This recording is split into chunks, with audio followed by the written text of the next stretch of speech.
Okay, hello and welcome into this third episode of the Great Cricket Debate here on Global Cricket Radio. It's myself and my co-host, regular thing that we're doing now, John Morrison, Mystery. I hear you've been watching a bit of the Aussies getting turned over in Australia. Yeah, rather good to see, actually, isn't it? I don't see David Warner doing his usual Mardi Gras leadership role of leaping in the air and blowing kisses. He seems to have got out for rather a lower score. It's amazing the difference, isn't it?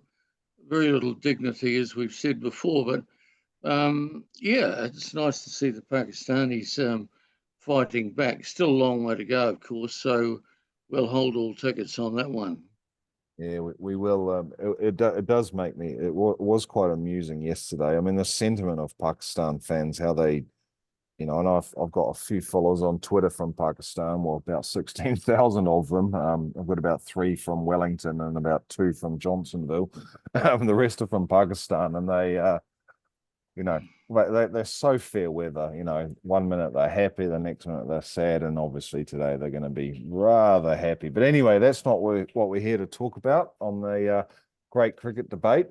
A couple of things to talk about, of course. Speaking of sides getting turned over, New Zealand's got turned over twice on either side of Christmas, just to, make it a bit more of a nightmare for people in New Zealand, but a happy time for people in Bangladesh, turning over New Zealand twice. But John, we'll come to that soon. But first and foremost, there's a much more interesting issue at play here, or at least in my mind, is the whole issue of radio. And I guess we kind of need to declare our hand here. We actually bid, John and I, to take the rights for the domestics coverage of New Zealand cricket on radio. We didn't win the rights, obviously. That's why we're not on air. But it's kind of starting to get a bit spooky what's actually happening in New Zealand at the moment. I mean, you spend a lot of time in the car, and you're up the coast, up and down the coast from Wellington and to up to I think it's Manukau where you are on your sort of holiday retreat. I mean, what is actually happening in New Zealand? I mean, SENZ, which is now, well, it's about to become owned by the TAB, got signed a 4-year deal with New Zealand Cricket back in July to broadcast these matches. But from what I'm hearing, and a couple of people commenting on Facebook groups and stuff, what they're saying is one thing, but what they're actually doing is something else. What's your read of the situation? Well, the first answer, I think, to your first question is what's happening, and the answer is virtually nothing or anything that's chaotic. You did right, mate. I think, along with a lot of cricket people and cricket followers, spend a lot of time in your car, coming and going, out and about doing other things. And traditionally, I've always had the radio on to sort of pick up the cricket scores, pick up a bit of commentary, go around the grounds, find out who's doing what. But now that seems to be a long lost art. And the contract, as you say, seems to be with this crowd Sens, who lost about 3.5 million last year, but they've been bought out by the TAB, and the TAB is of course the betting establishment related to horse racing, and I would have thought that the TAB buys a radio network, they'd want to commentate horse racing.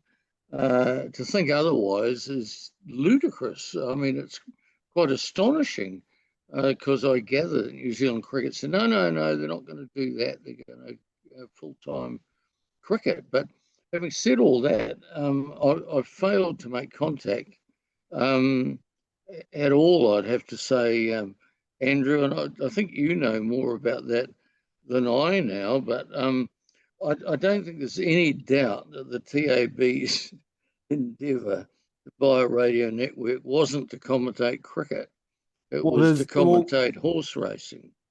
Yeah, I mean, there's a few different factors at play. I mean, okay, so I'll just tell you about my experience yesterday, and of course, I don't live in New Zealand. I haven't lived in New Zealand since 2006. I live in Bali, Indonesia, and yeah, it was just sort of yesterday afternoon. I was just doing a few things and for Global Cricket Radio, and I thought, I just fancy listening to the Australian Pakistan Test match on the radio. So I went on to I went on to the ABC. That was blocked because I'm not in Australia. Then I probably could have tried the BBC, but I didn't try that. But I thought, I think SEN, so the Australian parent company, I think they're covering it. So I found their website that was blocked as well. So I thought, oh, maybe there's a backdoor way of listening to it. I'll go onto the New Zealand site, SENZ, and sure enough, I was listening to it, and to be fair, I mean, there was certain aspects of what they broadcast I didn't like. I mean, there was no Pakistan voice and all that sort of thing, no females, etc., etc. But I was able to listen to a whole day's play sitting here in Bali, and I just thought, oh, I wonder if guys back home and guys and women and kids and stuff who love their cricket, I wonder if they're listening. So I just put a post in a New Zealand cricket fans forum. It's about 6,500 people in the group that's run by Adam Bell. I said, "Is anyone listening to this?" And what I found interesting was that they said, "Oh, we didn't even know about it." So in other words, New Zealand cricket fans didn't even know that they could listen to Sen's broadcasting a test match from Australia. It was available. And I kind of found that a bit weird. So it's almost like Sen's on the one hand doesn't seem to be, you know, highlighting the fact on any other platform that they're going to be commentating, and there's going to be live cricket commentary from a test match in Australia. But then later on in the day, it flicked over to the New Zealand Bangladesh game, which we'll come to later. And then there was, a localized team. But what I found interesting was one guy just commented. He said, "Well," and I think he's an older chap because he can remember your first game of cricket, John. So he must God, he's obviously been around a while. He said, "Look, I listen to Sens. I've got a transistor radio in my house. They've been promising us cricket all week, but when I turned it on my local frequency, there was two guys talking about horse racing. There was no cricket at all." And so, I mean, I know you were very skeptical of what was going to happen to, cricket commentary in New Zealand when SENZ got bought out by the TAB. I think we've got proof now that, yeah, cricket radio, or the deal that New Zealand cricket signed up for, I don't think the fans are going to get what they're hoping to get based on, yesterday's feedback from a listener from Taita in Wellington. well, where else would the TAB or the horse racing fraternity air their races? And they want to publicise them because that's how they make their money. It's a betting process, and there's people, horse racing people around the country, so they've actually bought the network that they used to own, because they used to own it as Radio Pacific and 711 on the AM network in New Zealand. Well, that sends, which is now owned by the TAB again. So are they going to commentate horse racing and talk about horse racing? Of course they are. I mean, what else would they talk about? Flower arranging? I mean, for God's sake. I mean, it's so obvious. That yeah, I just find it mind-boggling that we wouldn't imagine that halfway through a Saudi over, they're going to cross to Awapuni for the third. Um, and and so the process will go on all afternoon, and principally in the weekend, because that's when they run most of their horse racing events. But that's when we run most of our cricket. Yeah, I guess Um, I guess in that sense, last night, and obviously I'm not in New Zealand, so I didn't have the ability to tune into 711, which is the Wellington frequency. And SENS has a network, right? It's like Yeah, 20 odd frequencies that the TAB's just acquired. And as you yeah, quite rightly point out, this is exactly the same frequency that the TAB lost about, I don't know, 15, 20 years ago.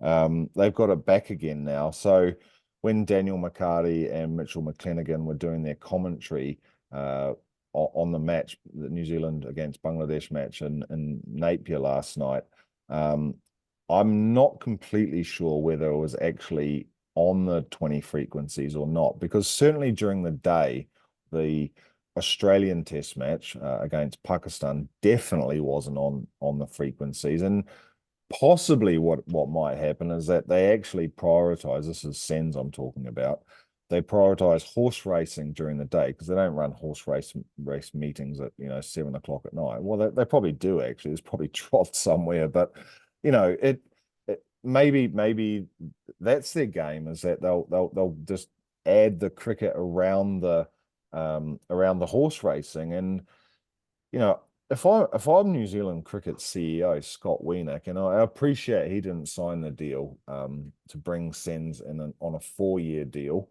It was the ex-CEO David White that signed that deal, plus Martin Sneddon, the ex-chairman, and all the board members. But if I was Scott Wiener right now and I got handed this contract and I'm listening to horse racing when I'm driving my car, I think he lives in Auckland, driving my car around Auckland, I'd be well pissed off. I mean, wouldn't you? yeah. I would imagine so. Although I've got to say the to allow radio commentary to basically disappear over the last 2 or 3 or 4 years in New Zealand seems to have gone almost unnoticed or un, worried about the thing. It's quite extraordinary, really, considering it was just such a fabric of our summertime, um, and domestic cricket included. Andrew, we've got the Super Smash, which is the New Zealand version of the T20 going on. What's happening with that? Um, Well, so you make a good point, John, because yesterday, if you're in Australia, and let's say you're in, I was going to say bumfuck Idaho, but that's in a different country. But Wagga Wagga or Ballarat or whatever, fixing the engine on your tractor, you had a choice yesterday. You could have listened to the ABC, which is the national broadcaster, or you could have listened on SEN, which is the alternative. But both of them are fully fledged commentaries based at the ground. So you have a choice. So Cricket Australia, they give the rights to two parties. In New Zealand, we don't have that. Well, we do actually. The two parties that are the rights holders for domestic cricket. When I say domestic, I mean New Zealand home matches, basically, international and domestic. The two rights holders are SENZ, which is the New Zealand version of the Australian parent company, which is, as you say, is now or about to be owned by the TAB. And you've got the Alternative Commentary Collective, which is Mike Lane's crowd, which is a spin-off from Radio Hauraki. But I mean, and I think what Mike and the guys at the ACC have done is brilliant. But if you had to compare the two, and you talk about the fabric of society, why do you think it is that we're such a distant, unloved, backwater when it comes to radio commentary? I mean, this is our summer game. yeah, well, it's very little more I can say other than it's just very sad. I don't listen to cricket on the radio anymore. Not because I don't want to, I can't. Um, and it's just lost its way. And the other point, Andrew, um, is that most of the New Zealand internationals are not being, if they are being commentated, they're not being commentated from the ground. Now, people will say, "Oh, well, it's too expensive," blah blah blah. Well, it really does lose a hell of a lot. You sit in a studio in Auckland or Christchurch watching a TV, you're seeing exactly what we're seeing if we're watching the TV and commentating. It's not easy, um, and it's not great. I mean, Well, you've my got years of experience on this, right? I mean, during the 1992 World Cup, when you were working for TVNZ, the television channel, you were doing exactly that on matches from Australia, right? yeah, and it was a nightmare. I remember Pakistan playing Sri Lanka, and I was on with blowers, and the game was a day-nighter. So we also had the 2 hour difference. So it didn't start till about 4 o'clock. And it's far too late for blowers because there was a fair bit of red wine consumed before it. And of course, blowers came on. My Darrell sang, oh, don't they look attractive? Such bright colours. He spent the whole game talking about the bright colours and what a great. I don't think he mentioned either side or any player. He nearly fell off his chair 3 times. I was holding him up by the scruff of his neck. Um, so it was a tortuous affair. Like we were seated like in the front seat of a bus inside a studio looking at the screen. And I remember saying, oh, it's a great shot, magnificent shot by whoever. And it went straight down Square Leg's throat, but I didn't know there was a square leg. And my years of doing it, both TV and radio at the ground, we try and arrive at the ground an hour and a half, 2 hours before the game, so you can spend a bit of time familiarising yourself, with all aspects, with the pitch, with the ground, with the stands. Go and watch the throwdowns and the net practice. Familiarise yourself with the players, so you got to know them, etc., etc. All that's gone. If you're going to sit in a studio in Auckland or Christchurch or Wellington, it's just so sterile and so uncricket, to be honest. I know that's probably not a word, but no, we've lost our way completely. The backwater sort of attitude is a good description, Andrew, because that's how we're behaving. We're like the shed out the back, and no one takes any notice of. Um, and I think it's spinning off because Mother of Three from Happy doesn't watch or listen anymore, um, because it's not interesting. It's not Yeah. exciting. There's Well, no well, flavour. well, She doesn't well, know where to get it anyway. yeah, the cricket, it's true. I know where to get takeaways in Happy. But the cricket, I'm with you. And actually it sort of goes back even further. I mean, if you look at SENZ's sporting coverage over the last few months, uh, Daniel McCarty, who's a friend of ours, who's the main commentator basically on cricket, he also does rugby. Well, sent him off to Paris. He was in Paris, and I think he was only there for the first game or perhaps the first two. But I think everything in New Zealand, whether it be journalism or what commentary or TV, it was all geared towards rugby. And I think the final of the rugby was on I think it was the 29th of October. There was still Yeah, 2 weeks to go in the World Cup at that point. And SENZ at the very last second decided to cover our semi-final in Mumbai against India, which I was actually at the ground for that. And of course they did it remotely.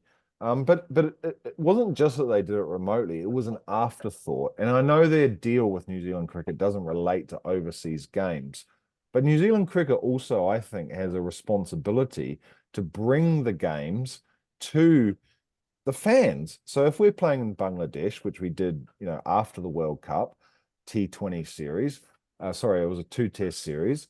There was no radio commentary of that. Before the World Cup, there was 3 ODIs. It was just a YouTube feed on it wasn't even on television. So I think New Zealand cricket is actually selling the fans short generally. You know, because it's very easy to be critical of the broadcast partner, but in the end, what do? They put in some offer, they promise everything, and they just don't do it. And New Zealand cricket's not going to stop them. But there is a case, of course, from earlier this year when England was touring Bangladesh and Sky Sports TV wasn't going to cover the series. They said, "Oh, we just don't want to buy the rights. We're not interested." And England Cricket stepped in and said, "No, we are going to pay to ensure that it's on TV in England." But New Zealand Cricket, frankly, doesn't seem to give a shit about whether New Zealand cricket is being broadcast on the radio or not.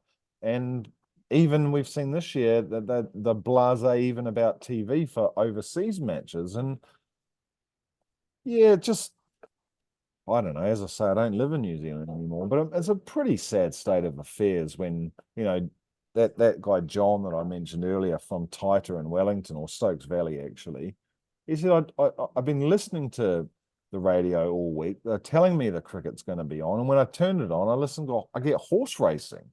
I mean, what a shambles.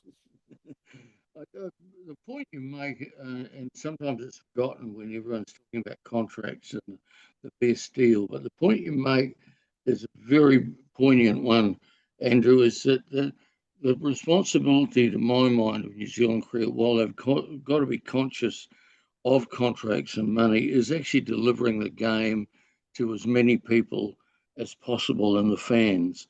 That's just as important, if not more important, than the money. If they can get both, well and good. But if I can remember, I did 18 years with TVNZ, and it's free to air, and our ratings in a decent one day, because we didn't have T20s then, if it was a good finish towards the end of the day, between say 3:30 and 6 p.m., the ratings were up over 1 million. Well, for a population of about 4 million at that stage, that's not a bad situation. And then there was a hell of a debate when they went with Sky, because the ratings dropped immediately, obviously, because not everyone's a subscriber to Sky. So the best ratings were usually about, at best, 250,000. So that was reduced by 75%. And then, of course, they raced off to Spark, who no one watches. And now they've rolled over, and that's another sort of trait of New Zealand cricket. But the responsibility was lost, that they should deliver it to the fans, to the people. But Game. what that shows to me though is the potential market size, right? Exactly. If TV in the 80s and 90s was getting 1 million viewers for just a one-day match between New Zealand and Australia or Pakistan or India or England or whoever, now that's a serious market, So I Absolutely. don't understand why New Zealand cricket doesn't treat radio, which is another form of broadcasting exactly the same fixture, as it's an opportunity for them. Like, it's a massive opportunity. And to have, I mean, I actually contacted the new CEO, Scott Wiener, and I said, look, what do you think about this thing that your broadcast partner is being brought up by the racing crowd, basically. And he said, "Oh, no, we've been assured that everything's going to stay exactly the same for the first season." Right. And I've heard that also from a couple of commentators that work for Sens. Well, you said to me, you said, that's not going to happen. And you know a bit more about this stuff than I do. You're a bit closer to it. You know the history of it, and Winston Peters, the Yep. senior politician in New Zealand, as a minister of racing, and so on and so forth. But I just look at it from another angle. I'm like, how can the New Zealand cricket CEO seriously say that, given that he's just started his job, and anyone knows if you come into a new business or you acquire a new business, the first 100 days, maybe not everything will change in 100 days, but certainly the wheels will be in motion for a lot of change. And I think Scott Wiener was incredibly naive to say, I mean, it was a private thing that he said to me. He didn't go public with it, but he was very naive to say, "Oh yeah, the TAB is just going to just run cricket as planned." Well, sorry, buddy, that's not how it works in business, and you should know that. You've just taken over the New Zealand CEO's role, and I'm sure you're making your own changes within your own organization. But I think we've probably done that one to death, John. Yeah, I think so. But Yep. the other thing that we wanted to talk about, which I alluded to at the top of the show, is what the hell is going on with New Zealand cricket? In the last almost 2 years, we've lost to Bangladesh at home in every format. Okay, not series. Okay, we haven't lost any series yet, but we got Mm. turned over at the Bay Oval in a test match a couple of years ago. Yeah. We got beaten the other night in a one-dayer at McLean Park. I mean, not just beaten, smashed by 9 wickets after getting Mm. bowled out for what, 90 or something. And then Mm. yesterday, I couldn't believe it. I was listening to the radio, and I literally went and I don't know, I think I had to turn the air conditioning on. I came back and we're 3 down against Bangladesh in a T20 match. I mean, what on earth is going on with the Blackcaps right now? Well, I think if you look at to the last 2 years, Andrew, and try and follow a pattern of selection of the team, you will fail dismally to see any pattern at all. Every side they put in the park is different. Um, and they really are looking more and more chaotic. I've rabbited on as their biggest marketing tool, Ravindra, having played brilliantly in India, only there because two players were unavailable. Williamson was injured, and Bracewell has been out for a while. He would never have got there. Then they didn't play him in Bangladesh, and then we've got Glenn Phillips, who hasn't played a test for 5 years, saves the day in the second one. So we're very lucky not to go 2-0 down. Then the one day or the other day, the batting lineup, how on earth Henry Nicholls gets to go in number 3 is beyond my comprehension. He didn't play yesterday, but Finn Allen emerged from somewhere, and Mitchell was at number 3. Now, he's been a very good number 5 and number 6, and everything's chaotic. What on earth are they trying to do? I mean, I don't know that they know what they're trying to do. If I really don't. It's they've suddenly they decide, oh, we need to have a few young players playing. Oh no, we don't. We better do this or do that or carry on. Our batting's just been just nonsensical. Um, so I can't really answer that. All I can say is what's going on is chaos, absolute chaos. And I don't believe the selectors and the coach have a bloody clue what they're doing, to be honest. I know people, all the people would sort of sigh with horror. How on earth can he say that? Because as we've learnt and as we've discussed before, Andrew, most journalists and commentators are sycophants and they'll do whatever the coach says is a good idea. Well, it ain't been a good idea, and we're consistently losing to one of the worst teams in the world. Yeah, I Um, mean, just so but I mean, I just listened to that match yesterday, and you know, I think Bangladesh are pretty clever about how they bowl. They start with Mahadi. I mean, not just in T20 matches, which we had yesterday, but also in Test matches, which he did in Pakistan. Tim Seifert bowled for 3 in the first over, right? Then so we're 1 for 1. So Seifert, who he should have treated that as a great opportunity to. Well, obviously he's there as a wicket keeper as well. And he's a very talented player. He picks up, T20 contracts all around the world, but he hasn't played in the New Zealand T20 side for a little while. At least I don't remember him playing. So he's keeping wicket, he's opening. He's bowled for 0 in the first over. Okay. In the second yeah. over, second ball of the second over, Finn Allen is out caught. In the in the in the very next ball, Glenn Phillips, batting at number 4, which is his right position, by the way, shoulders arms and his LBW. Next thing, we're 3 for 1 after 1.3 overs. And you know, if I'm a fan, which I am, but I'm thinking if I was at the ground, I would have been tempted to walk out at that point. I would have been tempted to say, okay, well, that was a waste of time. I'm just going to walk out and go to the pub. Mm. Look, at 3-1, they were never going to recover, and they didn't, and they got well beaten. Another point that with that game, and it's a slightly off subject, so apologise, Andrew, but Santner hit one to mid wicket and was given out caught after about 3 million replays. And to my mind, it was so obvious that it bounced. And if it didn't, it was so debatable that you had to give the benefit of the doubt to the batter. What is it with TMOs that they see something different than we see, which they don't, by the way? But is it because they think they're special, they have to do something different than is the obvious? We've seen it in rugby, how dreadful that is. Now we're now seeing it in cricket.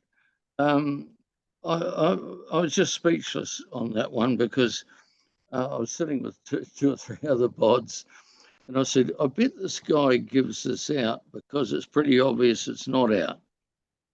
Yeah. And he did. Anyway, that's by the by. New Zealand were appalling. And uh, as I say, I've probably summed it up. I've been boring to the point of saying it's just chaotic. Well, And but I mean, you say it's chaotic, and you're a former international yourself. As what do they say on the 12th man? I've played the bloody game, Max Walker. But I mean, and I know things have changed a lot in the sense of, there's different formats and the seasons are longer and all the years are longer. But if you look at the side that we've put out, Devon Conway has been rested. We don't even know when he's coming back. He's not injured or anything. He's just being rested. Kane yeah. Williamson has been taken out of the side mid-series. Kyle Jamieson the same. Not because they can't play, but essentially they're going into recuperation or whatever. I mean, we're not even close to putting our proper side on the park. And this is in the middle of summer, right? This is when, we're not talking about in February when, let's say, the South Africans come, or March when Australia comes. This is in the summer when everyone's on holiday, right? No one's at work. This is the time when, the most attention or the most potential attention could be on the side. And, the names that I just mentioned, Tim Cypher, he's not on the team. Finn Allen hasn't been on the team for ages. Probably he should be, but that's we don't even put out our best players. And then when we do put out our B team, we're getting turned over. I mean, 2 games in a row, like humiliated by Bangladesh. I And just who was captain? Who was captain yesterday? I wouldn't have a clue. No idea. Santner. Oh, right, Mitchell. okay. Sanders' little Well, helper. Yeah. I mean, why was he captain? Is he? I thought that, and yet Southey was playing. I yeah. mean, what's going on there? I mean, let's just all Absolutely. have a turn. Yeah, yeah. Well, it'll be someone else next time. But I don't know. I'd think that New Zealand cricket. I mean, that in one sense, I admire the fact that they've had Gary Stead looking after the team in all formats of the game for what, about 3 or 4 years now. I think he just got signed a couple of years or 3-year contract extension.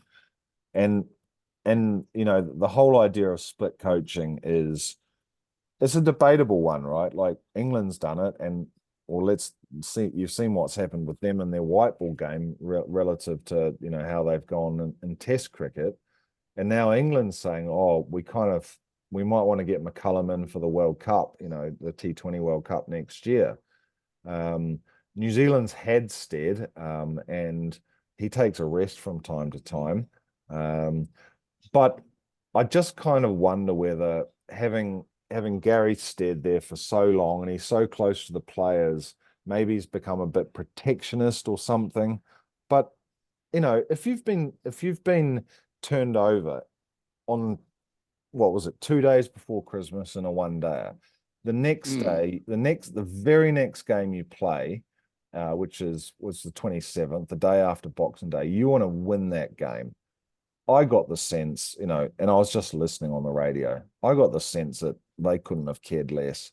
And if that's the case, and that's just my opinion, that's a very, very, very bad position to be in for your main team in the summer season.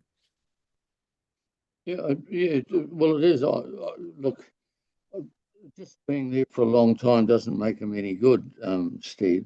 It, to be honest, I think he's long had his day. It's high time there was new blood in there, a new vitality, a new direction, and some focus, because there just doesn't seem to be any of that at the moment. It's sort of they've got about 25 players, it appears, and they just fire whichever one in they feel like. Well, Um, it was interesting. Like I listened to Ian Smith on the radio in Australia yesterday. There's a bit of an irony about that too, given that he's a Sen's radio show host in New Zealand, but he was actually on the commentary on SEN in Australia yesterday, and he got asked at one point, do you think that Brendan McCullum might potentially be on New Zealand cricket's radar? And he said, well, definitely, because I know he gets bored out of his brains in the commentary box during a test match. He wants to be involved in cricket. And then, the I forget who was asking the question. He said, well, what about Stephen Fleming? What about Daniel Vittori? And Ian Smith said, well, yeah, great sentiment, but I don't think that New Zealand cricket's checkbook is big enough to get them. And I saw a couple of people comment about this online, New Zealand fans, and they said, that's just crap. Do you think these guys would do it just for the money? I mean, do you think Stephen Fleming seriously needs the money? And of course, Fleming was with the New Zealand side during the World Cup in India. But I'm with you. I think New Zealand cricket this summer has shown for me we really need a shake up. Even the World Cup, if you think about it, we did made the semi-final, but we had a dreadful run after the first few games. I think we need new blood. I think they need to take they need to take Bangladesh seriously. I mean, they're becoming an embarrassment. Do you think Brendan McCullum would allow that to happen? Stephen Fleming, would he allow that to happen? So I'm totally no, with you. no. I think we need to, again, it's going to fall at the door of Scott Wiener, and I know he's probably on holiday at the moment. Because it is the summer season in New Zealand or the holiday season. But if I was him, I'd be worried about two things right now: the performance of my number one team, the Blackcaps, and the Mm. performance of my radio partner. I think both of them are big issues that Scott's got to face, and I hope he does listen to this, because I think that you and I, yes, we might have a bit of a gripe about the fact that we're not doing the commentary, but in the end, we're just fans, right? We just want to see the best for everyone. Oh, right, exactly. And I don't think Scott Weening, with all due respect, should be on holiday in the actual peak time of his business, which is the point you made about Christmas and the New Year. This is when the market is available to you, the opportunities there. All the people that have gone along twice and to McLean Park have seen two dismal performances. Do you think they'll be back next year? Um, I, I mean, and everyone that tuned in, and there'll be people all over the country because we're all on holiday, watching it and get completely let down. Yeah, And well, I I'm mean, like, I'm not saying he actually is on holiday. I mean, it's just no, no, I'm no. just saying that. Well, we obviously was on holiday for a couple of days over Christmas. We'll spare him that. But if I was Scott Wiener right now, I would be calling up Gary Stead. I would have called him up last night actually and said, "What the hell is going on with our team?" I would have called up the whoever it is who's running the radio station. Why on earth was the horse racing on yesterday? It's a disgrace. Anyway, John, that's all we've got time for today on the Great Cricket Debate. Love the Yeah. show, and we'll talk again soon. No, too right, mate. All the best. All right, then. So, from me and John here on Global Cricket Radio, that was the Great Cricket Debate. We'll catch you next time.